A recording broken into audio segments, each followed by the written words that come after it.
High court club খালি football নয়, আরও অনুষ্ঠানও করে থাকে। প্রতি বছরের মতো এবারেও হচ্ছে এবং এবারে খুব সুন্দরভাবে এই অনুষ্ঠানটা হচ্ছে।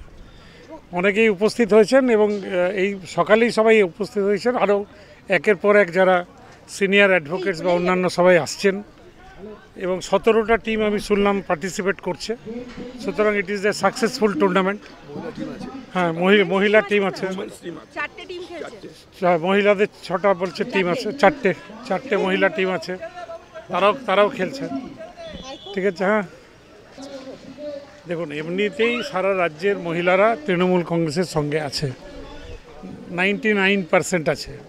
হাইকোর্ট ক্লাবের যারা মহিলা আইনজীবী তারাও সমর্থনে আছেন, এটাই আমাদের সবথেকে বড় পাওনা। দেখুন টুর্নামেন্টে যে কমিটি, সেই কমিটির থেকে আমাকে রিকোয়েস্ট করেছিল।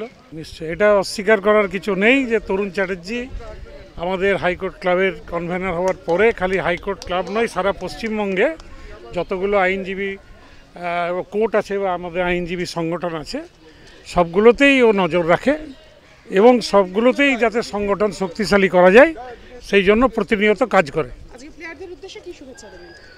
হ্যাঁ, সবাই ভালো থাকুন, সুস্থ থাকুন।